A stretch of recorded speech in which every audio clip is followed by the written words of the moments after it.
Please welcome M. Sanjayan of Conservation International and Anisa Kamadoli Costa of the Tiffany Company Foundation in a conversation with Mashable's Matt Petronzio.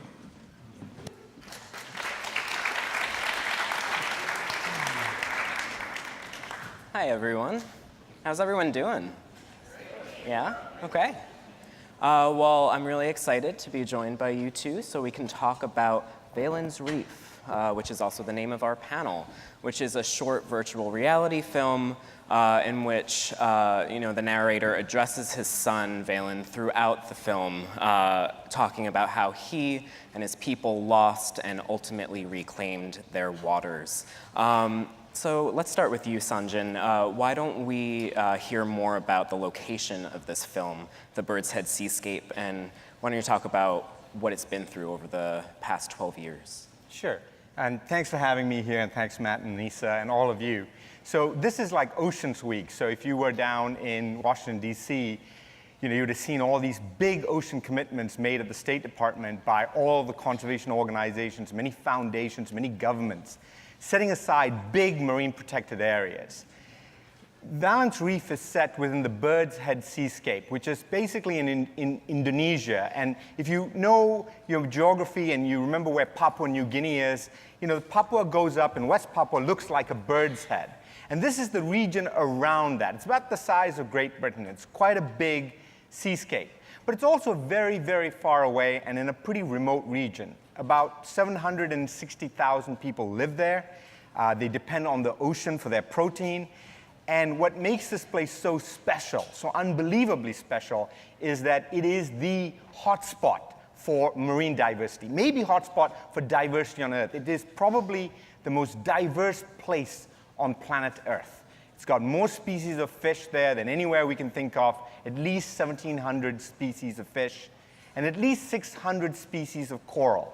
Just to put that in perspective, if you go to the Caribbean, you experience about 60 species of coral. So this area has 10 times more. The reason why we don't hear much about it, maybe, is because it really is far away.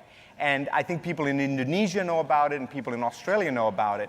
But in the US, to get there would be a really, really long journey. It is also a place that has suffered a lot from illegal fishing, shark finning, coral reef destruction, and you name it. But that tide has turned, and Valen's Reef, this VR film, is a celebration of why that tide turned and what the results of that turning really look like today. And Anisa, the Tiffany Foundation supported this short film, which I think a lot of people will find surprising. I think we hear Tiffany and we think of the iconic blue boxes and this, legacy luxury jewelry brand. Why did Tiffany get involved with this project?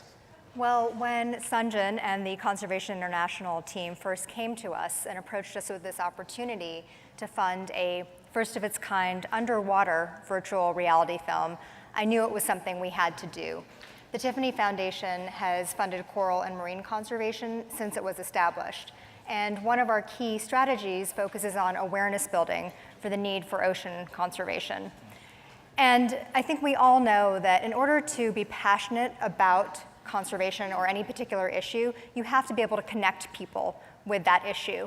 And this is exactly what Valen's Reef and CI have the opportunity to do with this film through the power of virtual reality.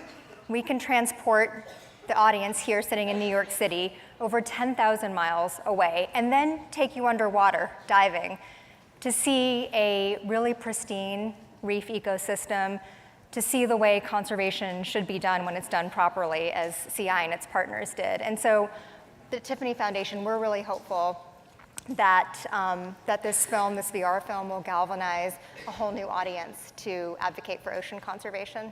Great. And going back to the film, I mean, like I mentioned earlier, the narrator is, a fisherman turned conservationist who, over the course of 12 years, with the help of Conservation International, really reclaimed this and restored and protected the Bird's Head Seascape. So it's really community-led.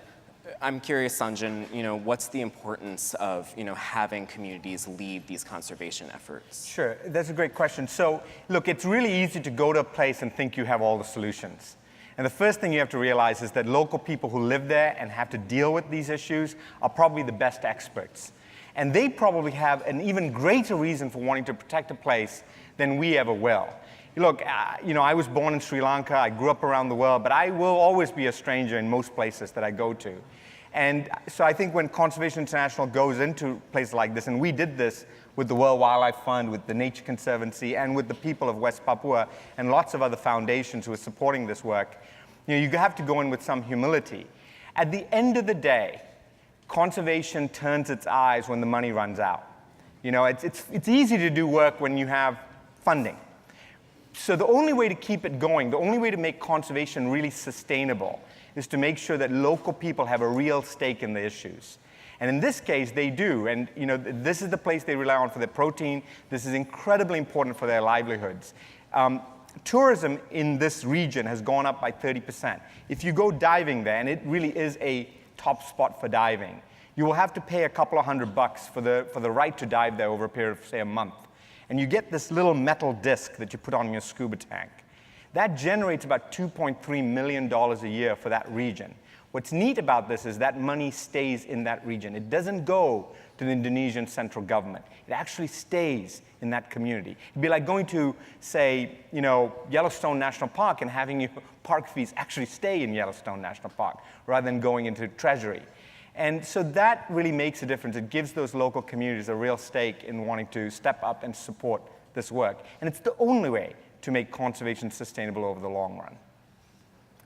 And let's talk about the technology. It's not just a short film, it's a virtual reality short film, 360-degree experience. Why was that the medium chosen, and what were some of the challenges that came along with that?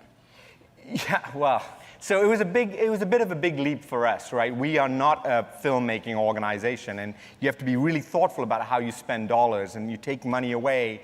To do something like this, you're taking it away at some point from conservation. So you have to make sure that what you're doing really is going to move people. It's so hard for me to take you to the Birds at Seascape.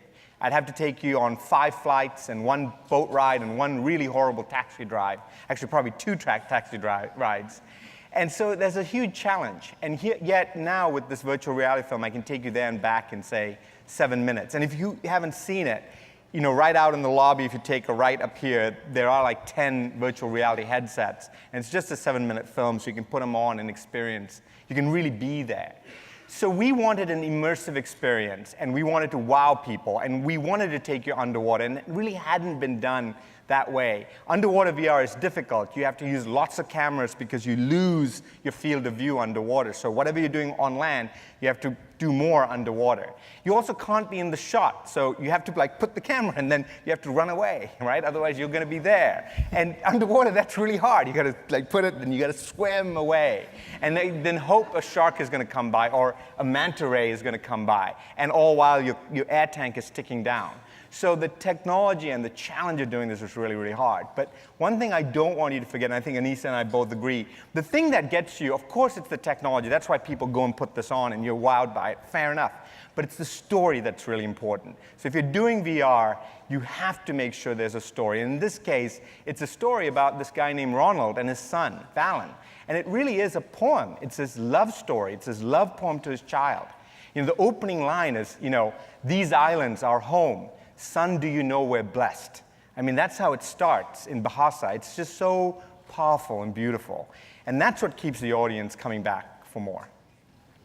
And I think that's a great segue to my next question for both of you. I mean, this short film was released in June, so it's been out for a few months. I'm curious if you've seen any kind of tangible impact since then, whether it's in terms of increased awareness, more donations, or otherwise. Do you want to?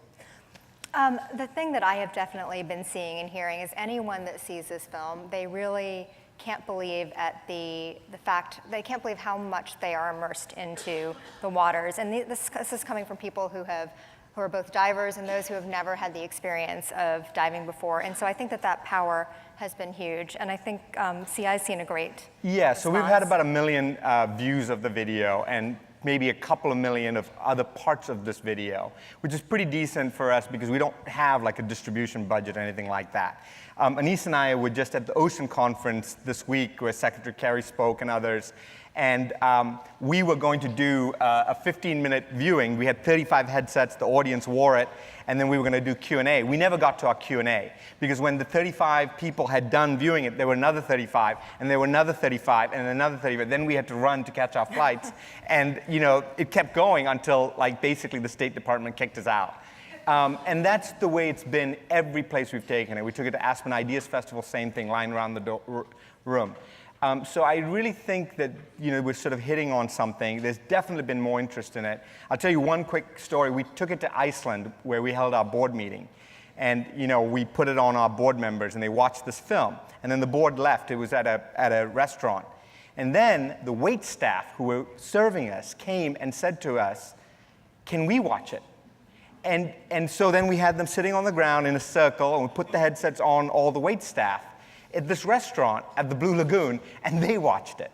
And in all the talks I've ever given around the world, I have never had the people who work there come up to me and say, "Can we do that too?" And so I do think that it is, at least now, cutting-edge technology, so people are intrigued, and then the story is powerful enough to carry along. And I would just add one other thing, and that is that it's so intergenerational. So many people are drawn to this film. My kids who are 7 and 8 love it. They couldn't stop watching it. And so it really is appealing to so many generations. I'm sure it's appealing to a lot of people in this room and also watching at home on the live stream. So, for the average person, what can they do to help, whether it's, conservation of the oceans at large or conservation at large, not just oceans? Should I go first? Go ahead. Okay. So, that's a really important question. I think all of you are here because, and you've seen the speakers that have been here before us, and you'll see the speakers who come after us. These are people who are trying to change the world in some way, and you're all here because you're interested in doing the same. The thing I would say about conservation and issues about the environment is that I truly believe that the next 10 years will determine the long-term trajectory of our planet. I have absolutely no doubt about that. And so the most important thing you can do is not sit this out. Don't think someone else is going to take care of the issue. Get involved, get engaged, learn, spend in the right way, vote your conscience, and make it count. So I think there's no reason to have an excuse anymore not to want to care about issues around the planet and the fate of our planet. More specifically on this, of course, the organizations that have worked in Raja Ampat are great groups. So Conservation International, but the Nature Conservancy as well, and World Wildlife Fund all work here. And your support, if you specify your support to go to the Oceans Program or the Birds at Seascape, will go to this program. So they're worth supporting. Share this film. The giant challenge with films, especially virtual reality films, is getting them out there. You can put this on your iPhone or your Android, and you can watch it like this, in sort of 3D VR. Or you can get a $15 Google Cardboard, stick it in there, put headphones on, and watch it. It's only a 7-minute film. It's worth doing. So please, please, please spread the word. You can get the film at conservation.org/Reef. So I would suggest you do that, and then I'm sure you have some things to say too. I think what I would say is that there is so much work still to be done to save the oceans, but it's not insurmountable. And what I love about the Social Good Summit and the people that are here in the room with us today and watching online is that this problem can't be solved by any one foundation alone, any one company alone, any one individual alone. It's going to take all of us working collaboratively, as Sanjayan just mentioned, and I think that that's what's important to remember as we move forward and all try to make an impact to save the oceans. And because I'm sitting, here, and Anisa is here, I think what companies you support, where you buy your stuff, how you spend your dollar really does actually matter. So she told me when we first started talking about this that Tiffany was one of the first companies to sort of walk away from using coral reefs in jewelry, for example. And so those sorts of trends really can make a difference. And your voices are really heard by companies and organizations that care about these issues. So unfortunately, we're out of time, but I think that's a great note to end on. Again, like Sanjan said, we have an installation right outside the auditorium if you want to see it, and you can also go to conservation.org/reef to learn how to download it. Thank you both for being here. Thanks, Thank Matt. you, Matt. Thank you, guys. Thank you.